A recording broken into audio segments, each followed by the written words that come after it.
વિરામ બાદ બુલેટિનમાં આગળ વાત કરીએ અરવલ્લીની તો અરવલ્લીના મેઘરજ રોડ ઉપર સ્થાનિકો દ્વારા ચક્કાજામ કરવામાં આવ્યો। પાવન સિટી પાસેના રોડ ઉપર સ્થાનિકો દ્વારા ચક્કાજામ ટ્રાફિક જામ થતા અકસ્માતની ઘટનાને લઈને લોકોમાં રોષ જોવા મળી રહ્યો છે।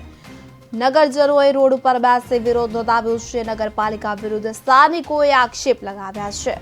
વિગતે વાત કરીએ તો અરવલ્લીમાં મોડાસાના મેઘરજ રોડ ઉપર સ્થાનિકોએ રસ્તો રોકી ચક્કાજામ કર્યો હતો। પાવન સિટી પાસેના રોડ પર સ્થાનિકો દ્વારા રોડ પર ચક્કાજામ કરવામાં આવ્યો હતો। રોડના નવીનીકરણને કારણે થઈ રહેલ ટ્રાફિક જામ અને અકસ્માતની ઘટનાઓને લઈને લોકોમાં રોષ જોવા મળી રહ્યો છે। તો નગરજનોએ રોડ પર બેસીને વિરોધ નોંધાવ્યો તો પોતાના વાહનો રોડ ઉપર મૂકીને ચક્કાજામ કરી તંત્ર સામે રોષ ઠાલવ્યો હતો।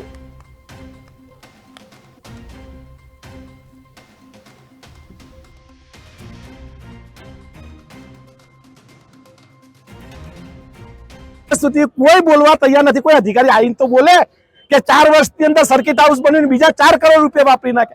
કોના બાપની દિવાળી? એટલું યાદ રાખજો કે સત્યમેવ જયતે। 1 રૂપિયાની માચીસ ઉપર પ્રજા 15 પૈસા ટેક્સ ભરે છે।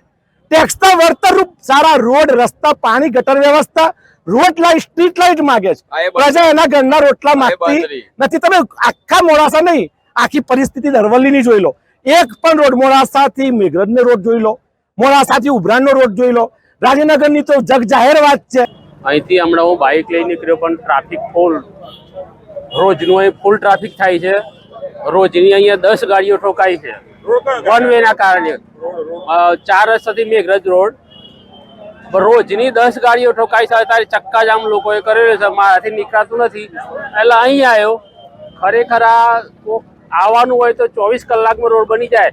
ના રોડ બનાવો તમે કે 1 વર્ષ થઈ ગઈ રોડ ખોદેલો પડ્યો છે અત્યારે, અને એક રોડ ઉપર આખા ટ્રાફિક એક જ રોડ ઉપર જાય છે। સુધી કોઈ બોલવા